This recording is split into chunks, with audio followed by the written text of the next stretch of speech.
हाँ शिवोहम।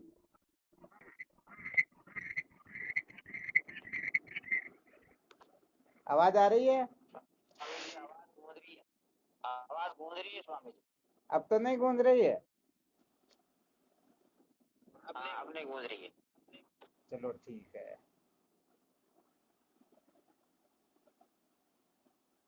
क्या विषय चल रहा था अपना? संसार को कर कभी भी सत्य का साक्षात्कार नहीं किया जा सकता। संसार को बनाए रखकर कभी भी सत्य का साक्षात्कार नहीं किया जा सकता, ये विषय चल रहा था ना? हाँ स्वामी जी, यही विषय। चलो ठीक बात है।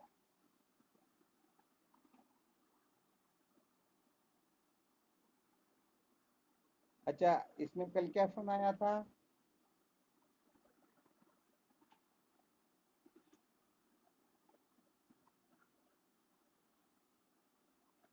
स्वामी जी कल ही सुनाया था कि तुम्हें अद्वितीय ब्रह्म हूँ।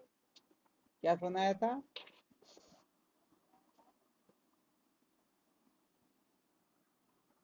मैं ब्रह्म हूँ, परमात्मा अपना भी कर दे तो।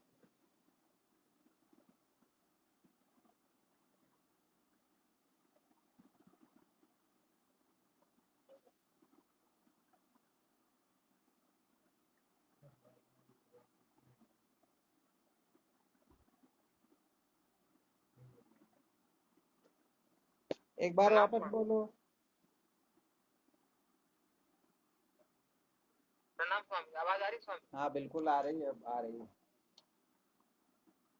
कि मैं अद्वितीय ब्रह्म हूँ, अगर कोई इसकी कल्पना भी कर ले तो उसके फायदे क्या हो गए, क्या होता है? बहुत अच्छी बात है।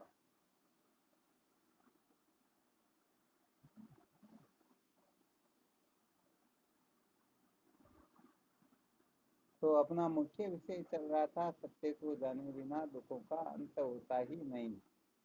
उसी के अंतर्गत सुना रहे थे। जब तक हम संसार को बनाए रखेंगे, अर्थात संसार को बनाए रखकर कभी भी सत्य का साक्षात्कार नहीं किया जा सकता।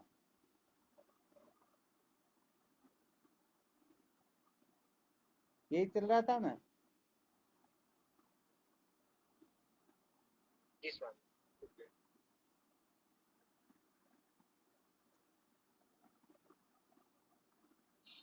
ये चल रहा है। ठीक बात है।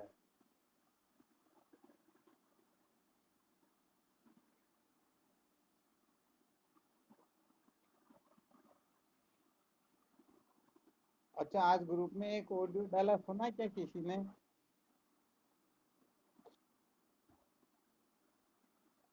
आज हनुमान जयंती के उपलक्ष्य में कुछ सूत्र प्रस्तुत किए गए थे, सुने किसी ने क्या?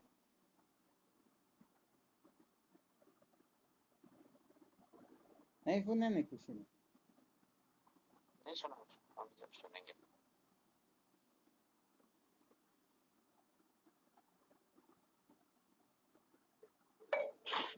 सुना गुरुदेव, प्रणाम आपके सिर। अरे बहुत लेट बोले, क्या बात हुई? बोलने की बात नहीं, अब बोलूंगा तो नहीं याद। अच्छा, उसमें वेद वेदांत का सार बताया गया है। बिल्कुल बताया गया। हाँ, इस पर देख रहे थे कि कभी न कभी अपने इस कार्यक्रम में भी इस विषय को लेंगे तो थोड़ा ध्यान में आ गया। थोड़ा उसी पर और चिंतन कर लेते नहीं तो। अच्छा, क्या समझ में आया उसमें?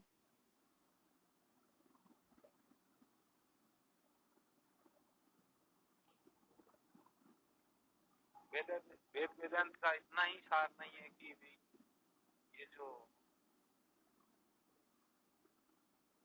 हम कर रहे, जान रहे, सुन रहे हैं, इतना ही नहीं है, क्योंकि हमारी हम्म। सम्यक प्रकाश है अविद्या की निवृत्ति हो। अच्छा,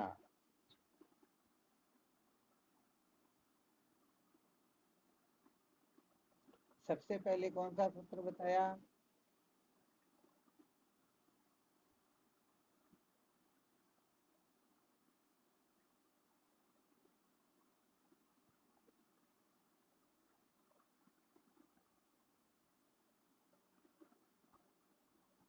ध्यान में नहीं रहा क्या?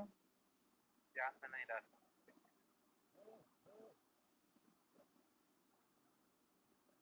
इस संसार में प्राणी मात्र प्रायः केवल मात्र अधर्म को ही समस्त दुखों का कारण समझते हैं। हाँ, अर्थात बिल्कुल आ ऐसा गया। सोचते हैं कि यदि हमारे जीवन से अधर्म निकल जाए, अधर्म की निवृत्ति हो जाए तो हम कृतार्थ हो जाएंगे। तो वास्तविकता ये होती है कि केवल मात्र अधर्म की निवृत्ति ही वेद वेदांत का सार नहीं है,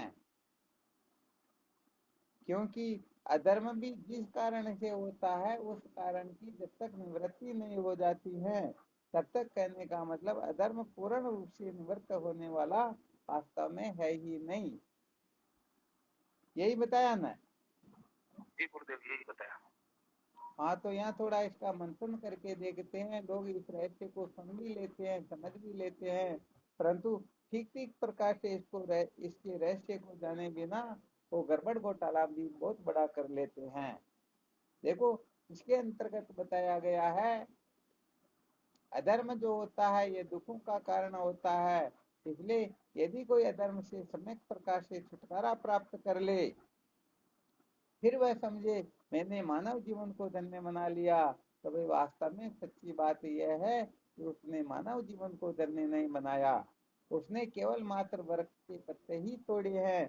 जबकि वास्तविकता यह है कि जब तक वृक्ष की मूल सहित निवृत्ति नहीं हो जाती है तब तक वह वृक्ष पुनः उदय होता रहेगा और कंटकों में उलझाता रहेगा। बिल्कुल सत्य वचन। हाँ, ये विशेष बात है। तो देखो, अधर्म की निवृत्ति जो होती है ये कुछ समय के लिए तो हो जाती है, परंतु पूर्ण रूप से निवृत्त नहीं हो सकती है, क्योंकि अधर्म के जो मूल में है, अधर्म जितना भी होता है ये वासना की अधिकता से होता है। बताओ, यदि जीवन में से वासना की ठीक ठीक प्रकार से निवृत्ति हो जाए तो बताओ फिर अधर्म शेष रहेगा क्या? नहीं रहेगा, नहीं अधर्म रहेगा स्वयं ना। निवृत्त हो जाएगा। हाँ, इसलिए अधर्म के मूल में जो होती है उसका नाम होता है वासना। तो देखो, अधर्म को यदि ठीक ठीक प्रकार से निवृत्त करना हो तो वासना की निवृत्ति करनी होगी। वासना की ठीक ठीक प्रकार से निवृत्त हुए बिना कभी भी अधर्म की निवृत्ति नहीं होती। इसलिए वासना को निवृत्त करने का हमें सम्यक प्रकार से प्रयास करना चाहिए। परंतु ध्यान रखना, वासना की निवृत्ति हो जाने से भी यदि कोई ऐसा समझ बैठे मैंने वेद वेदांत के सार को समझ लिया, अरे भाई अभी तक उनके ये बात ठीक तरह से समझ में आई ही नहीं, क्योंकि वासना जितनी भी होती है ये अपना जो चित्त है ये यदि बार बार विक्षिप्त न हो, बार बार विक्षिप्त होकर के इधर उधर भटकता रहता है, यदि ये चित्त विक्षिप्त न हो तो बताओ वासनाएं उदय होगी क्या? और यदि वासनाएं उदय नहीं होगी तो बताओ हम अधर्म करेंगे क्या? अरे वासना के वशीभूत हुआ ये जीव अधर्म की ओर प्रवृत्त होता है। यदि वासनाएं निवृत्त हो जाए तो अधर्म की ओर कभी भी प्रवृत्त होगा ही नहीं। आवाज नहीं आ रही है स्वामी जी, ठीक है, कट रही आवाज है नहीं आवाज। आ रही क्या? कट रही है आवाज। आवाज कट रही क्या? हाँ बिल्कुल रही है, हमारे को तो आ रही है तो। आपको आ रही है ना? आ रही है हमारी। हाँ, थोड़ा आगे आ पीछे हो रही है, जाना शाम और आ रही क्या। है। तो देखो, यहाँ पर कक्षाएं बनेगी, उन कक्षाओं का थोड़ा अपने को अच्छी तरह से ध्यान करना है। इन सारी कक्षाओं को अच्छी तरह से पहले समझना है और फिर विचार करके देखना कि मेरे लिए कौन सी कक्षा ठीक है। यदि उटपटांग कोई करेंगे तो सच्ची बात है वह कभी भी वेद वेदांत के सार को समझ नहीं पाएगा। कहने का मतलब वह और विपरीत चला जाएगा, परंतु वास्तव में रहस्य को ठीक प्रकार से वह समझ पाएगा ही।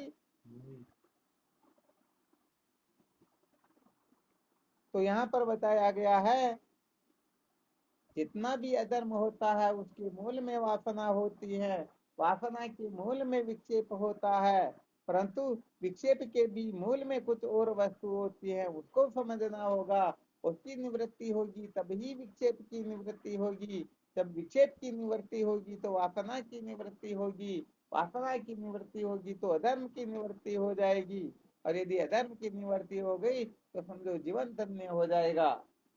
परंतु अधर्म की निवृत्ति कैसे होती है इसको ठीक प्रकार से समझना होता है। ठीक प्रकार से समझ करके, अर्थात अधर्म के कारण को यदि कोई निवृत्त कर देगा तो नियम से ये अधर्म अपने जीवन से पलायन कर जाएगा, निकल ही जाएगा। और कुछ समय के लिए लोक लाज के भय से या पुलिस के भय से या बदनामी के भय से कोई अधर्म का त्याग कर देगा तो केवल मात्र मनोरंजन है, थोड़ी देर के लिए किया जा रहा है। ये तो लोगों को बेवकूफ बनाने के लिए है, वास्तव में उनके जीवन से भी अधर्म ने पलायन किया नहीं। आ गया समझ में?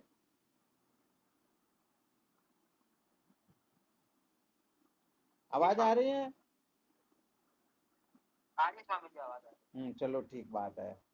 तो कहने का मतलब ये है, अधर्म के मूल में वासना होती है, वासना के मूल में विक्षेप होता है, और विक्षेप के मूल में होता है अविवेक। ध्यान देना अच्छी तरह से, क्योंकि हमें विवेक नहीं होता, इसीलिए तो चित्त विक्षिप्त होता है। यदि हमें विवेक हो जाए कि वास्तव में सीपी में प्रतीत होने वाली चांदी मिथ्या है, वास्तव में है नहीं, तो बताओ बार बार चित्त विक्षिप्त होकर के उस चांदी के बारे में अनंत अनंत जो कल्पनाएं की जाती हैं, इनको बेच करके इतना रुपया आ जाएगा, मिल फैक्ट्री लगाऊंगा, उसको खरीद लूंगा, ऐसा कर लूंगा, वैसा कर लूंगा, ये बार बार चित्त जो विक्षिप्त होता है, बताओ ऐसा होगा क्या? नहीं होगा ना?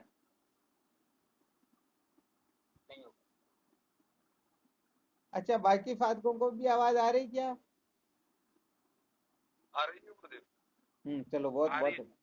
हाँ, इसका मतलब आ रही, चलो ठीक है। साफ आ रही है।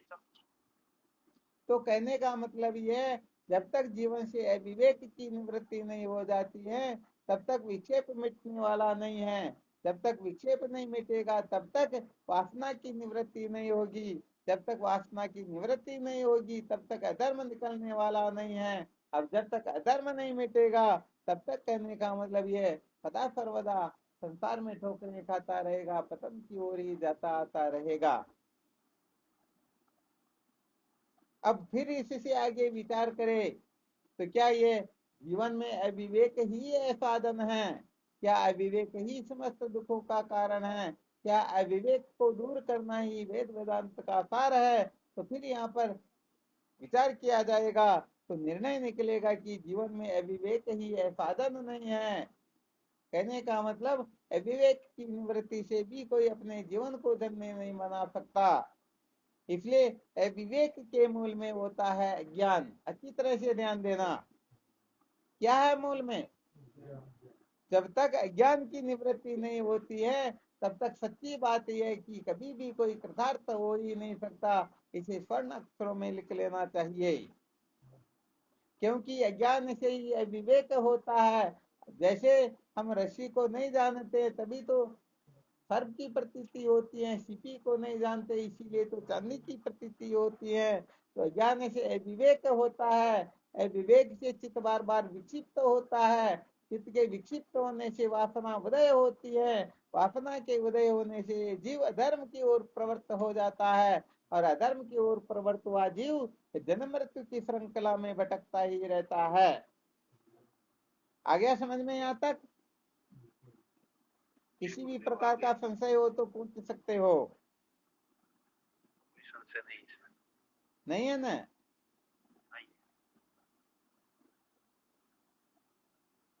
अब अपने को यहाँ पर विचार करना है, अर्थात अविवेक का भी जो कारण अज्ञान है, उस अज्ञान से ही सारा का सारा झगड़ा झमेला होता है। तो बताओ असली बात तो यही होगी या नहीं होगी कि ज्ञान की निवृत्ति मानव जीवन का सार है?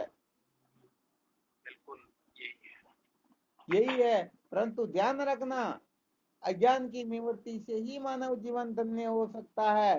तो यदि कोई एक टूट पड़े, अभी मैं अज्ञान के बंधन से छुटकारा प्राप्त कर लूं, अज्ञान को भस्मीभूत कर दूं, तो भाई देखो, शत्रु की शक्ति को जाने बिना यदि आप उस पर टूट पड़ते हो सकता है आपसे वो कितने गुना बलवान है, आपको मिट्टी में मिला देगा, आप उसका कुछ नहीं बिगाड़ पाओगे। इसलिए देखो, ध्यान देना अच्छी तरह से, अज्ञान के ऊपर वही विजय प्राप्त कर सकता है जिनके जीवन से विवेक निकल गया हो। यदि अविवेक से कोई भरे हुए हैं तो कहने का मतलब है ज्ञान के बंधन से छुटकारा प्राप्त नहीं कर सकते। इसीलिए कायदा कानून बता देते हैं, कायदे कानून से चलने वाला निश्चित रूप से विद्या के बंधन से मुक्त हो जाएगा। बताओ, जो अधर्म से भरा हुआ है वो एक चाहे मैं ज्ञान के बंधन से छुटकारा प्राप्त कर लूं तो क्या हो सकता है क्या? नहीं हो सकता। अरे एलकेजी में बेटा हुआ सोचता है कि बस मैंने 1 महीना हो गया पढ़ते हुए, अब तो मैं डायरेक्ट 12वीं की कक्षा में बैठ जाऊं, उसका एग्जाम दूं। हो सकता है क्या? नहीं हो सकता स्वामी। हाँ, नहीं हो सकता। कहने का मतलब यदि वैसी भी योग्यता हो तब तो कोई दिक्कत की बात नहीं है। जिनके जीवन से अधर्म निकल गया हो, वासना निकल गई हो, चित्त बार बार विक्षिप्त नहीं होता हो, विवेक भी निकल गया हो, भले उन्होंने एलकेजी से पढ़ना शुरू नहीं किया, हो सकता पहले के जन्मों में उनकी समस्त कक्षाएं उसने उत्तीर्ण कर ली हो, परंतु जो अधर्म में अटका हुआ है वह सोचे कि ये अधर्म तो कोई दिक्कत नहीं, चलता रहेगा, मैं तो अज्ञान के बंधन से ही छुटकारा प्राप्त कर लूं, तो सच्ची बात है वह विद्या के बंधन से मुक्त नहीं होगा, बल्कि अविद्या के चक्कर में और ज्यादा पड़ जाएगा। तो वैसे वो दिन में जो भेजा ऑडियो अभी शाम को, उसके अंतर्गत ये खुलासा तो किया, परंतु थोड़ा ये नहीं बताया गया कि जब तक हम अधर्म से छुटकारा नहीं प्राप्त कर लेते हैं तब तक वासना पर विजय प्राप्त करने की कोई सोच नहीं सकता है, क्योंकि क्रम क्रम से बढ़ने वाला साधक ही अविद्या के बंधन से मुक्त होता है।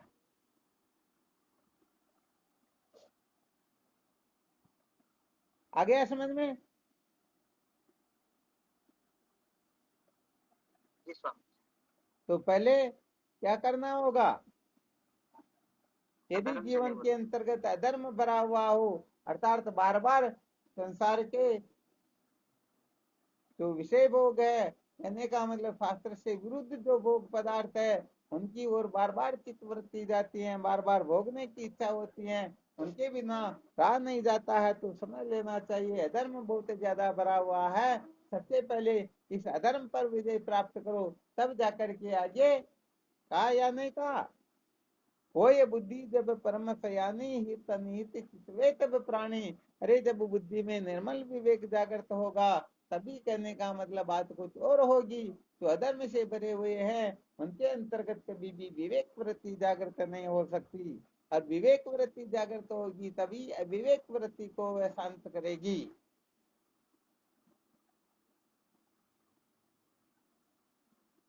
आ गया समझ में? जी स्वामी। तो क्या क्रम रहा इसमें? अपने को पता चल जाता या नहीं चलता कि अपने जीवन में अधर्म की प्रधानता है या वासना की प्रधानता है या विक्षेप की प्रधानता है या अविवेक की प्रधानता है? समझो अज्ञान तो सब में भरा हुआ ही है, और जहां पर अज्ञान भरा हुआ है तो समझ लेना चाहिए वहां पर अविवेक, विक्षेप, वासना, अधर्म सभी मौजूद है। परंतु जो साधक प्रयत्न कर रहा, निकल चुका है अज्ञान के ऊपर विजय प्राप्त करने के लिए, तो हो सकता है कुछ साधक अधर्म से छुटकारा प्राप्त कर ले, कोई वासना से छुटकारा प्राप्त कर ले, कोई विक्षेप से छुटकारा प्राप्त कर ले, परंतु विवेक के ऊपर विजय प्राप्त नहीं करेंगे तो ये अधर्म वासना विक्षेप पुनः पुनः जागृत होते रहेंगे और अपने को संसार अरण्य में भटकाते ही रहेंगे। इसलिए सच्चा जो साधक होता है, कहने का मतलब जो घर से निकल गया है तो फिर रास्ते में कहीं पर रुकता नहीं है। रास्ते में रुकने से क्या तात्पर्य है? अरे जीवन से अधर्म निकल जाए और पागल हो जाए, मेरे जैसा धर्मात्मा संसार में कोई नहीं है, अरे भाई तुझे पता ही नहीं है, तेरी तो गिनती ही नहीं है। इसलिए केवल अधर्म पर विजय प्राप्त करके धर्मात्मा होकर के कोई समझ ले मैंने मंजिल को प्राप्त कर ली, समझ लीजिए बहुत बड़ा गड़बड़ घोटाला है। आ गया समझ में? जी स्वामी। अच्छा, अधर्म से विजय प्राप्त करने के पश्चात यदि कोई सोच लेता है वासना को निवृत्त करना आवश्यक है और उपासना के द्वारा वासना करके उपासना से मुक्त हो जाए, और फिर भी यदि आगे नहीं बढ़े तो बताओ जीवन धन्य होगा क्या? नहीं होगा स्वामी। कोई वासना पर विजय प्राप्त करके फिर विक्षेप के बंधन से छूटने के लिए योग आदि का आश्रय लेकर के इस विक्षेप दोष से छुटकारा प्राप्त क्यों न कर ले, परंतु अज्ञान की निवृत्ति नहीं होगी तो बताओ सचमुच में जीवन कृतार्थ होगा क्या? कभी नहीं होगा। और हो सकता कोई अधर्म वासना विक्षेप से छुटकारा प्राप्त कर भी ले, परंतु अविवेक के बंधन से छुटकारा न करना चाहे, अथवा अविवेक पर विजय प्राप्त करके विवेक की अति क्यों न प्राप्त कर ले, परंतु अज्ञान के बंधन से छुटकारे के लिए पुरुषार्थ न करे, तो बताओ वह जीव भटकेगा या नहीं भटकेगा? भटकेगा स्वामी। हाँ, ये पक्की बात है। अच्छा, थोड़ा स्पष्टीकरण कर सकते हो क्या? अरे जिन्होंने अधर्म पर विजय प्राप्त की हो, वासना पर विजय प्राप्त की हो, विक्षेप पर विजय प्राप्त की हो, वो कैसे भटकेगा? इसका थोड़ा फॉर्मूला बता सकते हो क्या?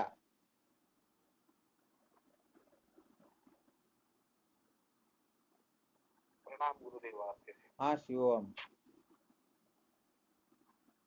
तब पर विजय प्राप्त कर ले, परंतु जब तक अज्ञान शेष रहेगा तो ये पुनः उत्पन्न होता रहेगा। ये तो पक्का सभी जानते हैं। कोई ऐसा सूत्र बताओ जिससे वापस भटकेगा, जिसका फॉर्मूला निकला है। भाई जो कुछ भी किया वो निरर्थक तो जाने वाला है नहीं ना। नहीं है जाने वाला। हाँ, थोड़ा इस पर मंथन करें अपन, किस दशा में निरर्थक हो जाएगा और किस दिशा में निरर्थक नहीं होगा। चाहे भले उन्होंने अधर्म पर विजय प्राप्त की हो, किसी भी कक्षा का साधक क्यों न हो, परंतु किसकी साधना निरर्थक हो जाएगी और किसकी साधना सुरक्षित रहेगी, ताकि ये पता तो रहे साधकों को। हो सकता वहां तक न पहुंचे, फिर भी ऐसी स्थिति बना ले, इस प्रकार की समझ बना ले कि निश्चित रूप से उनका किया हुआ साधन भजन व्यर्थ न जाए, बर्बाद न हो, और फिर ये आगे काम आ जाए। प्रणाम स्वामी। हाँ शिवोहम, बोलो। स्वामी जी, किसी को जयपुर से दिल्ली जाना हो, हाँ ठीक है। और बीच के अंदर स्वामी जी अगर उसको रुकना हो तो वहां पे सोचा कि ठीक है रुकना है तो रुक जाए, लेकिन वहीं उसी को अंतिम लक्ष्य नहीं समझे, मतलब मेरे को जाना तो आगे ही है मतलब। बहुत बहुत धन्यवाद। समझ लीजिए यही ब्रह्मास्त्र है। यदि इतनी सी समझ किसी के खोपड़े में बैठी हुई है तो सच्ची बात है, वो चाहे एलकेजी का भी साधक क्यों ना हो, उसका कभी भी नाश नहीं होगा, उसकी कभी भी दुर्गति नहीं होगी, क्योंकि वह इस बात को अच्छी तरह से जानता है। अज्ञान के बंधन से छुटकारा प्राप्त किए बिना कृतार्थता उत्पन्न होती ही नहीं। अभी तक मैं अज्ञान के बंधन से छुटकारा प्राप्त न करके अभी तो मैंने अधर्म पर विजय प्राप्त की है, तो अभी तो एलकेजी है, और एलकेजी में उत्तीर्ण होने वाला कभी कलेक्टर नहीं बनता है। बनता है क्या? नहीं बनता। हाँ, बहुत बहुत धन्यवाद। केवल साधकों को इतनी सी समझ हृदय में बिठा लेनी है। कहने का मतलब, साधक लोग देखो यहाँ पर एटी क्यों करते हैं? जो अच्छा समझदार जो साधक होगा ना, वो तो अच्छी तरह से समझ जाएगा अभी मैं जिस जगह पर हूँ वह वास्तव में मंजिल नहीं है, वो तो मील का पत्थर है, वो तो रास्ते की धर्मशाला है। इस धर्मशाला से मुझे आगे बढ़ना है, परंतु कोई सोचते कि मैं यदि ऐसा कहूँ तो ये मेरे को कमजोर जानेंगे, मैं तो अरे सब कुछ जानने वाला हूँ, इसलिए वो मान बढ़ाई के चक्कर में पड़ करके कुछ का कुछ बकने लग जाता है, तो सारा का सारा गड़बड़ घोटाला हो जाता है। आ गया समझ में? तो जो अधर्म से छुटकारा प्राप्त करके ये समझ ले ये अंतिम कक्षा नहीं है, बल्कि अधर्म के छूटने मात्र से तो हम मलदोष से निर्मुक्त हो सकते हैं। समस्त दुखों का मूल कारण अज्ञान है। अज्ञान की निवृत्ति से ही परम पुरुषार्थ की प्राप्ति होती है। अतः अभी तक मैंने एलकेजी उत्तीर्ण की है, मुझे अभी और आगे बढ़ना है। तो ऐसा साधक यदि उसका प्राणांत भी हो जाए फिर भी उसकी दुर्गति नहीं होगी। और कोई समझ ले बस बस यही जीवन का सार है, अधर्म निवृत्त हो गया, अब क्या करना है, तो कुल मिलाकर के उसकी संसार में थोड़ी बहुत स्तुति हो जाएगी, जय जयकार हो जाएगी, और जितना उसका पुण्य होगा तब तक स्वर्गादि लोकों को प्राप्त कर लेगा, और अंतोगत्वा जन्म मृत्यु की श्रृंखला में भटकता ही रहेगा, और उसका कुछ भी होने वाला पक्का है ना? स्वामी जी पक्का। हाँ, तो अभी रमेश ने जो सूत्र बताया सबको अच्छी तरह से ध्यान रखना है। मेल के पत्र को मंजिल समझने वाला, सच्ची बात यह है जो सदा सदा के लिए भटक जाया करता। इसलिए मेल के पत्र को मंजिल न समझे, यही जीवन का सार होता है, क्योंकि आगे जिज्ञासा बनी रहती है। और यदि कोई मिल के पत्र को मंजिल समझ लेता है तो सातवें आसमान का ज्ञानी होकर के इस संसार में कौन मेरे सामने, ऐसे कहने का मतलब पता नहीं क्या क्या करने लग जाता, बकता ही रहता सर्वत्र इधर उधर।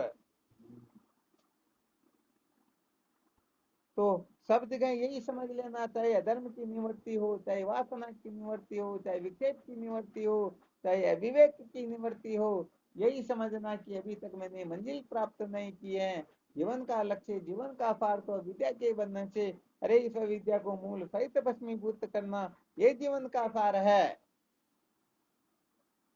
चलो, बहुत अच्छी बात बताई। अब सचमुच में बताओ कौन सा साधक सचमुच में अविद्या के बंधन से मुक्त हो जाएगा।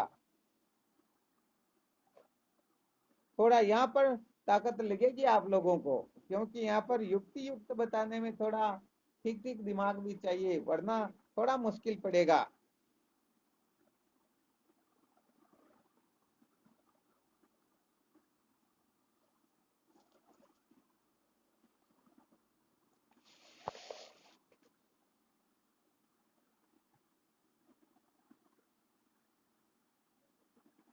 प्रश्न समझ में नहीं आया क्या?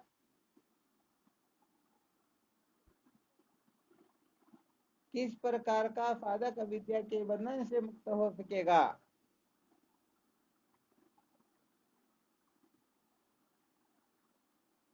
आप भी बता सकते हो जो बैठे हुए हो।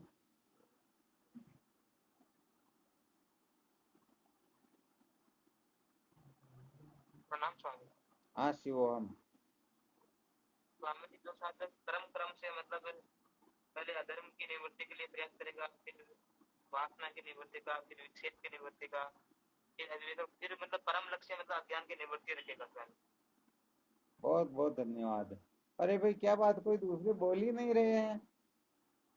कितना गजब का सूत्र बताया। कुल मिलाकर के ऐसी समझ अपने हृदय में प्रकट हो जानी चाहिए। आ रहा समझ में?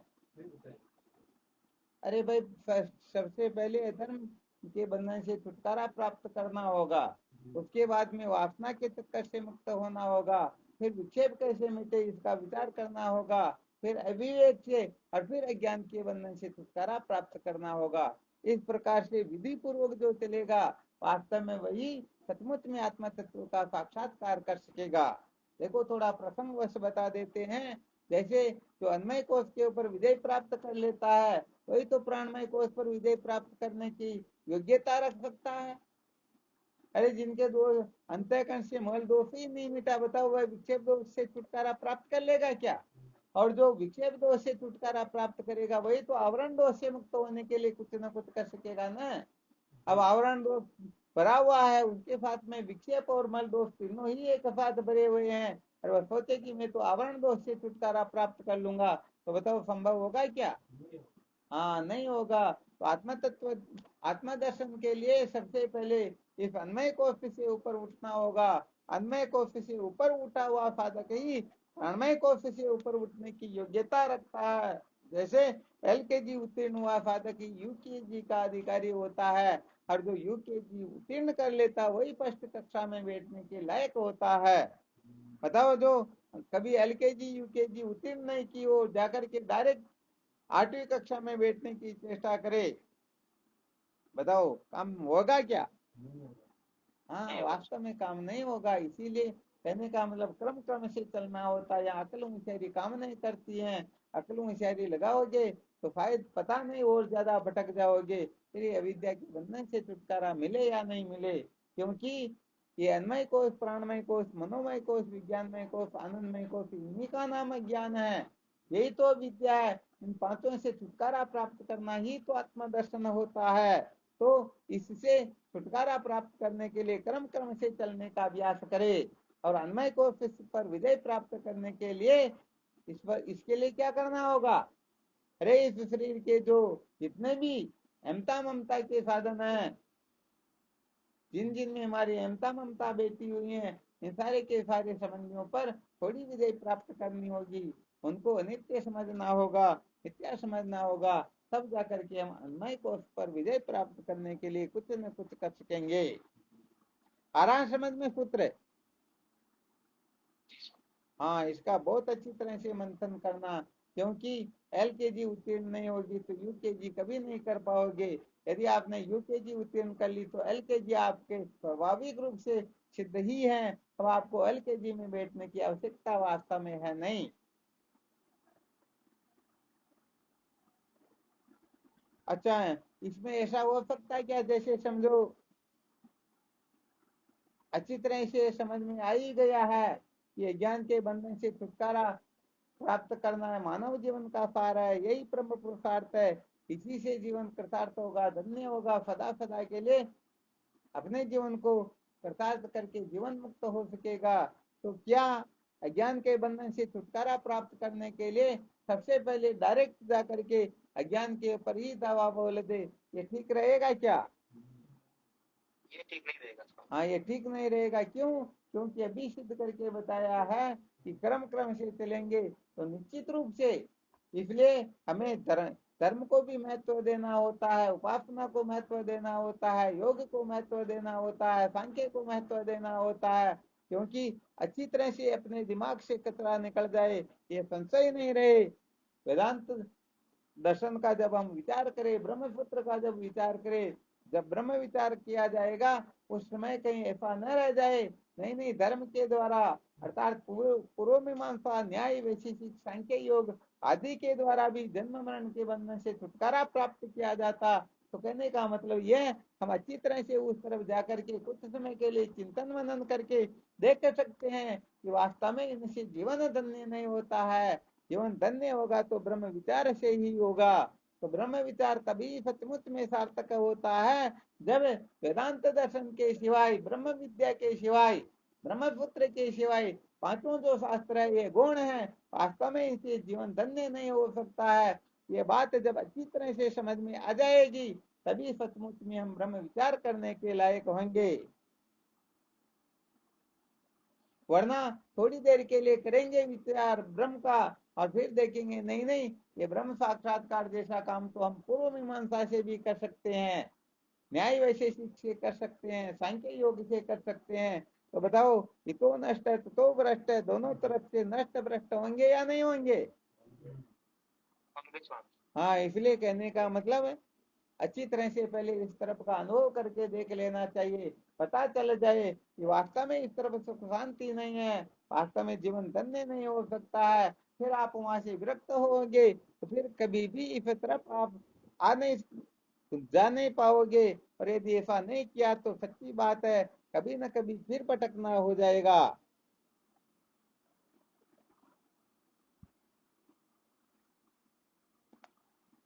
इसीलिए तो हमारे वेद शास्त्रों ने विधि पूर्वक ब्रह्म विद्या प्राप्त करने के लिए 3 प्रकार के ऋण जीव मात्र पर चढ़ा दिए, ताकि 3 प्रकार के ऋण को आप चुका करके फिर ब्रह्म विचार की ओर आ सकते हो। अथवा ब्रह्मचर्य आश्रम, गृहस्थ आश्रम, वानप्रस्थ आश्रम, इनका वर्णन करके अंत में संन्यास आश्रम का वर्णन करके कहते हैं सन्यासी श्रवणम कुर्यात है, सन्यासी होकर फिर वेदांत का श्रवण करे।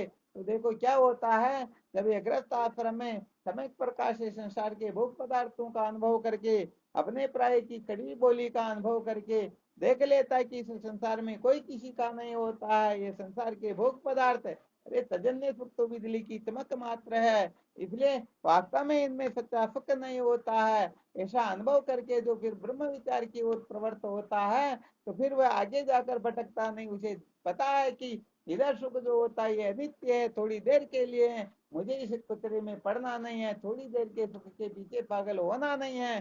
तो बताओ वह अपनी साधना से नीचे गिरेगा क्या?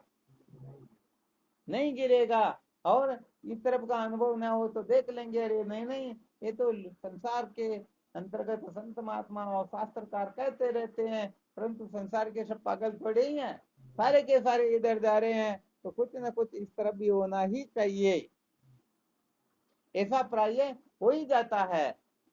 तो इसीलिए कहने का मतलब देखो, जो सचमुच में उत्तम जिज्ञासु होता है, जो सचमुच में विरक्त होता है, उनके लिए तो श्रुति माता का स्पष्ट संकेत है ब्रह्मचर्य दवा ग्रह दवा वन दवा यदहरेव विजय तदहरेव प्रवर्जेत। अरे जिस समय वैराग्य हो जाए उसी समय वह संन्यास का अधिकारी होता है, परंतु वैराग्य नहीं होता तो पहले ब्रह्मचर्य आश्रम, फिर गृहस्थ आश्रम, फिर वानप्रस्थ आश्रम, ऐसे होते हुए उसे ब्रह्म साक्षात्कार करने के लिए तैयार हो जाना चाहिए।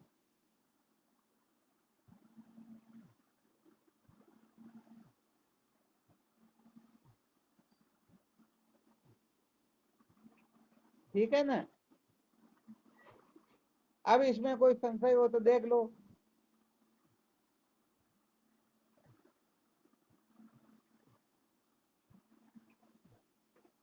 कोई संशय नहीं।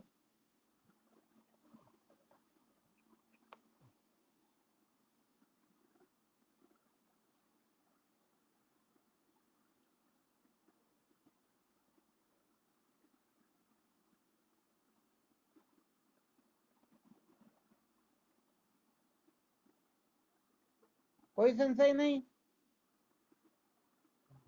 क्या बात हुई, आवाज नहीं आ रही शायद। आ रही स्वामी आवाज। हाँ आवाज तो आ रही है ना।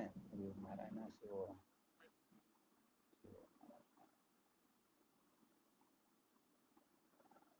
हाँ तो ये आदि जो पुत्र, वैसे पुत्र तो हमेशा नए नए विशेष ही चल रहे, प्रतिदिन के किसी भी एक सूत्र को पकड़ करके मंथन करोगे तो जीवन धन्य हो जाएगा।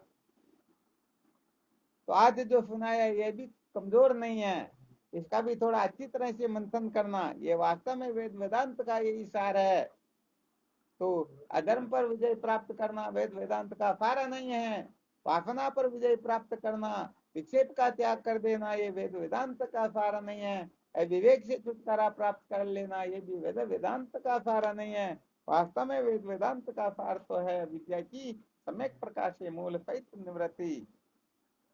अविद्या का भस्मीभूत होना ही जीवन का सार है। इसलिए यदि आप अधर्म को मिटाने में लगे हुए हो, कोई दिक्कत नहीं, आप रास्ते में चल रहे हो, उसे मील का पत्थर ही समझना, मंजिल मत समझ लेना, वहीं पर अटकना मत और आगे बढ़ने की कोशिश करना।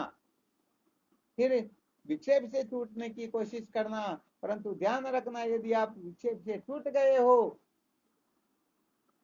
विक्षेप से छूटने के बाद यदि विवेक से छूटने की चेष्टा करते हो तो समझो आप उत्थान की ओर जा रहे हो, और विक्षेप से छूटने के बाद में आप वासना से छूटने की ओर जा रहे हो तो आप पतन की ओर जा रहे हो, उत्थान की ओर नहीं जा रहे हो। हाँ ये भी थोड़ा अपने को ध्यान रखना है। और जो जिस कक्षा का साधक है उस कक्षा में ही बैठ करके साधन भजन करने की चेष्टा करे। बहुत जल्दी हो सकता कोई साधक 1 सेकंड में भी वह कक्षा उत्तीर्ण कर ले, कोई 1 वर्ष में करे, ये तो आप की योग्यता होती है। तो धर्म शास्त्रों की क्या मर्यादाएं होती हैं, जीवन कैसे जीना होता है, किस प्रकार से रहना होता है, इनको अच्छी तरह से देखो, समझो, विचार करो और जीवन में क्रियान्वित करने की चेष्टा करो। जीवन का सार निश्चित रूप से आप प्राप्त करके कृतार्थ हो जाओगे, इसमें संशय नहीं करना चाहिए। जी स्वामी।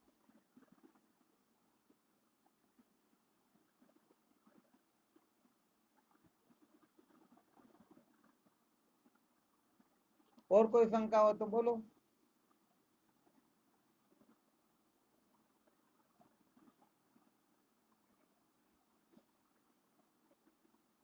स्वामी जी हमको पता ही नहीं हम कौन सी कक्षा के साधक हैं। क्या हुआ? है कि नहीं, हमको तो पता ही नहीं कौन सी कक्षा के है क्या नहीं है हमारा। चलो ये भी बहुत अच्छी बात है।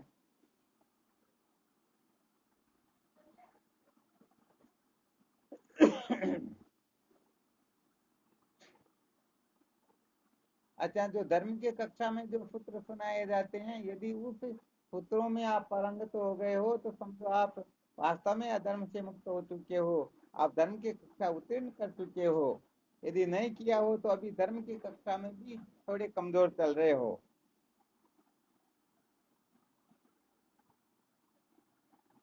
जीवन में यदि अधर्म निकल गया हो तो समझ लेना चाहिए अधर्म का मतलब शास्त्र विरुद्ध जो कुछ भी क्रियाएं होती हैं, वो क्रियाएं यदि हम त्याग चुके हैं तो समझो हम धर्म की कक्षा में उत्तीर्ण हो गए। जो धर्मशास्त्र कहते हैं हम वैसा न करके विपरीत ही करते हैं तो अभी हम अधर्म के चक्कर में ही है।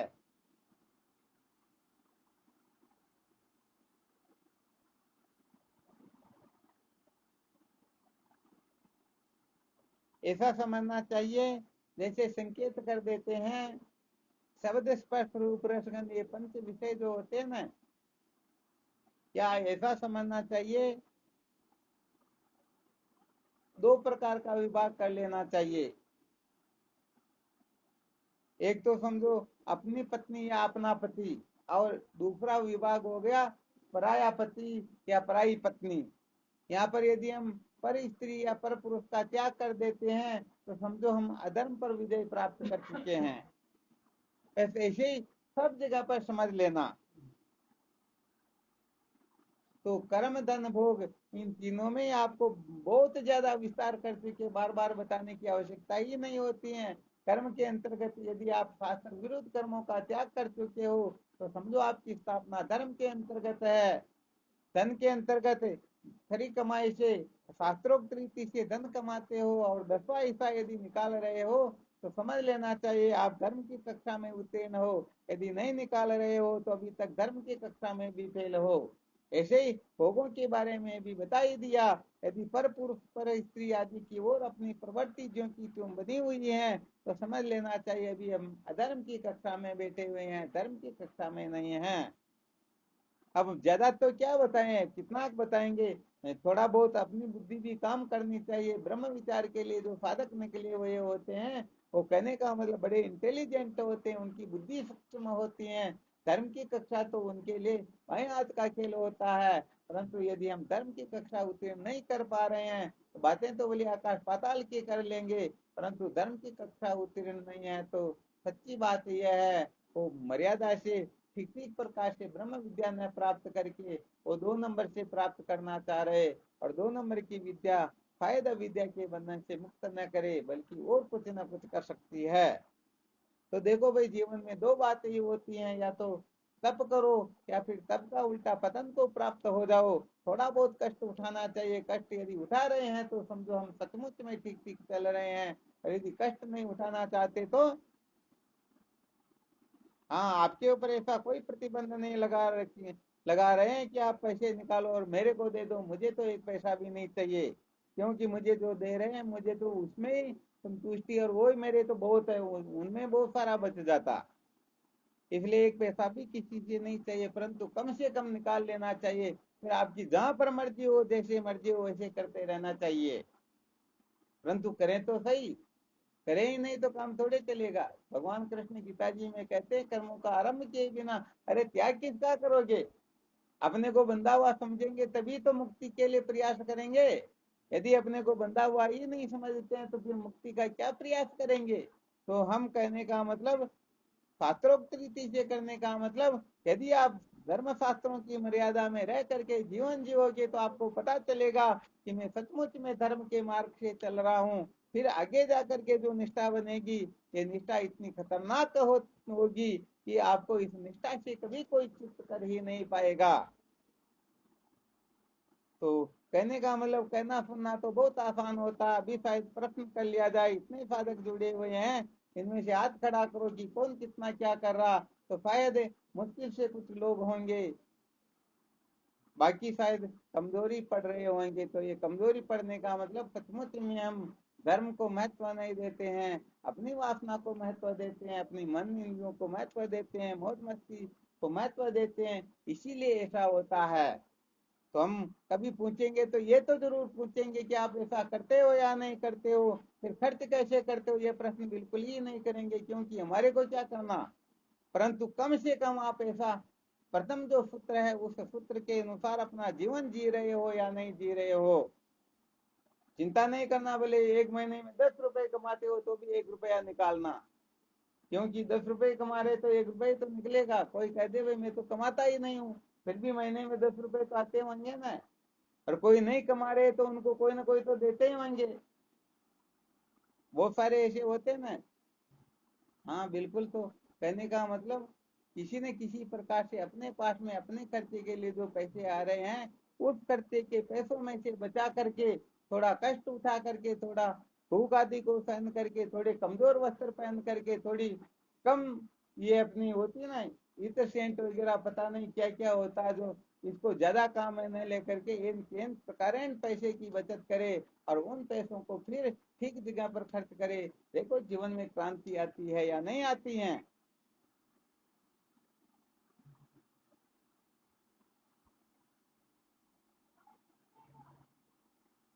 आ गया समझ में?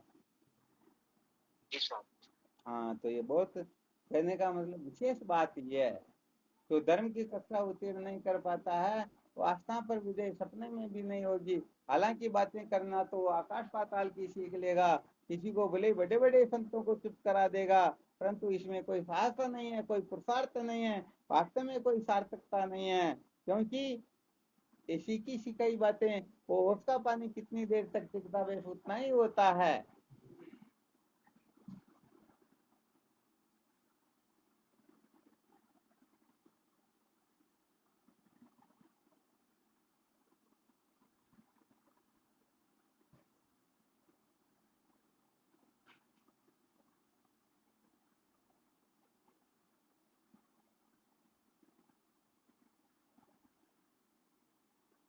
चलो ठीक है, करते रहो साधन भजन, ठीक है ना।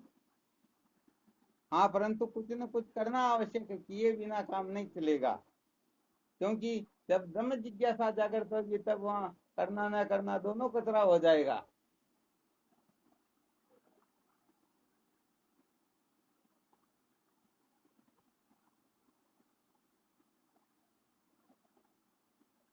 और किसी को कोई शंका नहीं?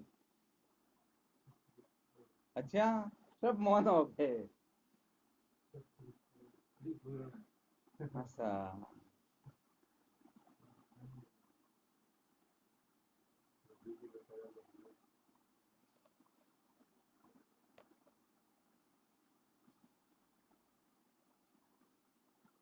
हाँ चलो ठीक, फिर करो विश्राम, है ना। चिंतन मनन करते रहो, कल फिर और विचार करेंगे। आज जो सुनाया उसके बारे में दृढ़ता से अपने को निश्चय कर लेना, मुझे विद्या के बंधन से मुक्त होना बस, और मुझे कुछ नहीं चाहिए। और ये विद्या के बंधन से मुक्त होने के लिए आपको फॉर्मूले बताए, आप किस कक्षा में बैठे हुए हो। यदि कर्म क्रम से चल करके फिर इस अज्ञान के ऊपर दावा बोलोगे तो निश्चित रूप से इस अज्ञान रूपी मान शत्रु को सदा सदा के लिए नष्ट कर दोगे। वरना पूरी तैयारी के बिना यदि दावा बोल दिया तो ये आपको मिट्टी में मिला देगा, कुछ नहीं कर पाओगे। कहने का मतलब ऐसे बावड़े हो जाते हैं लोग। 16वें अध्याय के अनुसार मैं ऐसा हूँ वैसा हूँ, इतना जानता हूँ उतना जानता हूँ, कौन है मेरे सामने, ऐसी फालतू की बातें बकने लग जाएगा और पता नहीं वो क्या क्या कर बैठेगा। हाँ, अमोद प्रबंध करूंगा, ऐसा वैसा करूँ, कितना सत्य बात है। ऐसी स्थितियां फिर निश्चित रूप से हो जाती हैं।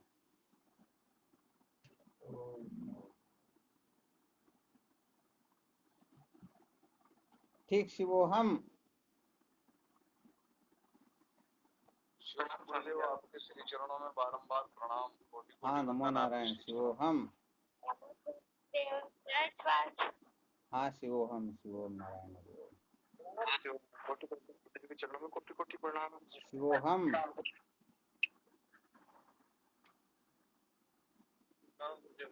हाँ, शिवोहम, शिवोम नारायण,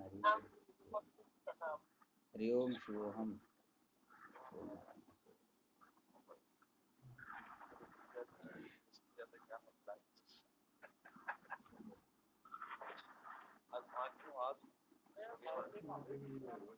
बिल्कुल करो भोजन, करो भोजन, ठीक पधारो, शिवोहम नारायण।